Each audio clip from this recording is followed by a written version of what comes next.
Nurin Jaslin Jasimin adalah anak gadis yang lahir pada 11 September 1999 di Kuala Lumpur, Malaysia. Nurin adalah anak kedua dari 3 bersaudara yang lahir dari pasangan Jasimin Abdul Jalil dan Nurazian Bistaman.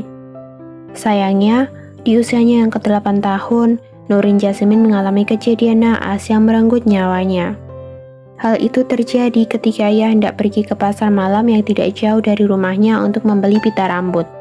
Dan setelah ia pergi, Nurin tidak pernah pulang kembali ke rumah. Hingga tubuhnya ditemukan pada 17 September 2007, hampir 1 bulan setelah ia keluar rumah, dalam keadaan timun dan terong berada di dalam alat vitalnya. Apa yang sebenarnya terjadi pada Nurin Jasimin? Simak kisah lengkapnya di video ini. Jangan lupa untuk pencet tombol subscribe dan loncengnya di channel ini. Semua bermula pada 20 Agustus 2007. Nurin Jasimin, gadis berusia 8 tahun itu berpamitan kepada kedua orang tuanya untuk pergi ke pasar malam yang tidak jauh dari tempat tinggalnya. Nurin beralasan jika ia ingin membeli pita rambut di pasar malam dekat rumahnya. Karena pasar malam itu tidak jauh dari rumah, orang tua Nurin sama sekali tidak khawatir jika Nurin pergi ke pasar malam sendirian. Pukul 8:30 malam, Nurin berangkat menuju pasar malam. Dan saat itulah saat terakhir kedua orang tua Nurin melihat anak gadisnya. Semenjak Nurin meninggalkan rumah, ia tidak pernah kembali. Tentu saja, saat mengetahui bahwa Nurin tidak kunjung pulang hingga tengah malam, kedua orang tua Nurin mulai gelisah. Orang tua Nurin segera melakukan pencarian Nurin ke pasar malam dan wilayah sekitarnya. Namun hasilnya nihil. Bahkan, orang tua Nurin juga menanyakan kepada pengunjung pasar malam. Barangkali ada dari mereka yang mengetahui kemana perginya bocah 8 tahun tersebut. Namun, tidak ada pengunjung yang melihat kemana perginya Nurin. Keesokan harinya, orang tua Nurin melaporkan hilangnya Nurin ke polisi Malaysia. Pencarian besar-besaran terus dilakukan. Pamflet orang hilang yang memajang foto Nurin tersebar di penjuru Malaysia. Beberapa waktu kemudian, seseorang yang tidak diketahui identitasnya mengatakan pada orang tua Nurin jika saat itu ia berada di pasar malam dan melihat Nurin disuruh memasuki mobil van berwarna putih oleh seseorang. Nurin jelas terlihat menolak untuk memasuki mobil van tersebut. Namun orang itu terus memaksa Nurin agar ia mau masuk. Dan setelah itu, Nurin tidak pernah diketahui di mana keberadaannya. Hingga pada 17 September 2007, seorang karyawan toko di daerah Petaling Jaya menemukan sebuah tas olahraga di depan tokonya. Awalnya, karyawan toko ini mengira jika tas tersebut milik atasannya yang baru saja pulang dari Singapura. Karyawan toko tersebut memutuskan untuk menelpon atasannya agar datang dan mengambil tasnya yang ketinggalan di depan toko. Namun ketika atasannya datang dan melihat tas tersebut, ia mengaku jika tas olahraga yang berada di depan toko bukanlah tas miliknya. Karena penasaran, mereka memutuskan untuk membuka tas olahraga tersebut. Dan ketika dibuka, mereka terkejut dengan penampakan kaki manusia. Mereka lantas membuka lebar tas tersebut dan benar saja, isi tas olahraga itu adalah tubuh gadis kecil yang kurus, penuh luka lebam dan tanpa busana. Mereka langsung melaporkan hal ini ke polisi setempat. Polisi pun datang dan membawa tubuh Nurin untuk diselidiki.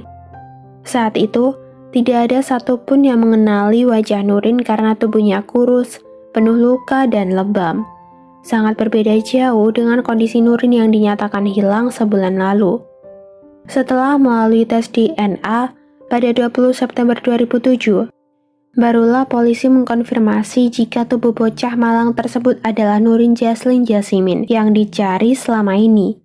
Hal yang mencengangkan selain tubuh Nurin yang kurus, tidak terawat dan penuh luka lebam, di dalam alat vital Nurin juga ditemukan timun dan terong. Diduga pelaku memasukkan timun dan terong tersebut dengan paksa sehingga rektum Nurin pecah dan bakteri menyebar di tubuhnya. Diketahui, ini menjadi salah satu penyebab hilangnya nyawa Nurin. Nurin juga dikabarkan meninggal sekitar pukul 12 malam. Kabar penemuan tubuh Nurin sangat menggemparkan warga Malaysia kala itu. Banyak warga yang mengecam pelaku. Bagaimana bisa pelaku melakukan kejahatan yang sangat kejam kepada gadis 8 tahun yang tak berdosa? Bahkan saat polisi memberitahu penemuan tubuh Nurin kepada orang tuanya, orang tua Nurin tidak percaya jika itu adalah anaknya karena kondisi tubuh yang sangat berbeda dari saat terakhir mereka bertemu. Tentunya, setelah penemuan tubuh Nurin, polisi segera mencari siapa pelakunya. Polisi memeriksa setiap saksi di lokasi penemuan tubuh Nurin terakhir kali. Polisi juga memeriksa CCTV yang terpasang di depan toko. Dari CCTV tersebut, terlihat seorang pria menggunakan sepeda motor berhenti di depan toko. Pria tersebut terlihat sibuk menelpon sambil mondar-mandir di depan toko sebelum akhirnya ia mengangkat tas olahraga yang dibawa di atas sepedanya, lalu meletakkannya di depan toko dan segera pergi.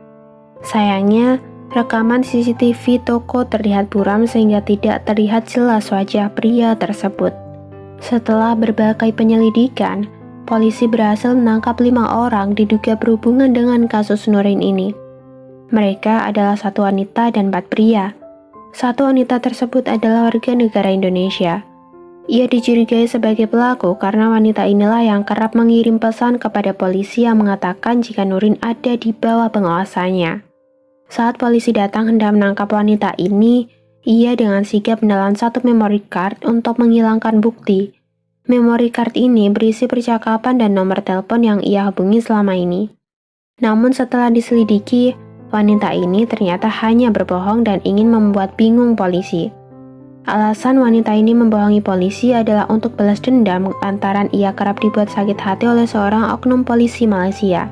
Sedangkan keempat orang pria yang ditangkap juga dilepaskan setelah ditahan selama 7 hari karena tidak ada bukti yang cukup.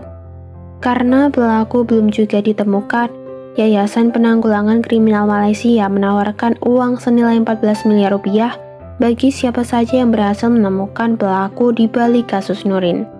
Ada pula yayasan yang menawarkan hadiah 28 miliar rupiah, serta warga juga menawarkan uang senilai 14 miliar rupiah. Namun selain keempat orang yang pernah ditangkap polisi sebelumnya, tidak pernah ada orang yang dicurigai lagi sebagai pelaku. Hingga saat ini, pelaku kejahatan terhadap Nurin Jasmine belum juga ditemukan. Entah apakah masih hidup, atau mungkin masih berkeliaran berbaur dengan warga. Tidak ada yang tahu. Oke guys, itulah kisah Nurin Jaslyn Jasmine. Semoga masih ada peluang untuk pelaku Nurin Jaslyn Jasmine segera ditemukan dan segera mendapatkan hukuman yang pantas. Terima kasih untuk kamu yang sudah nonton video ini. Mohon maaf apabila ada salah kata dan ucapan dalam video ini. Sampai jumpa lagi di video selanjutnya.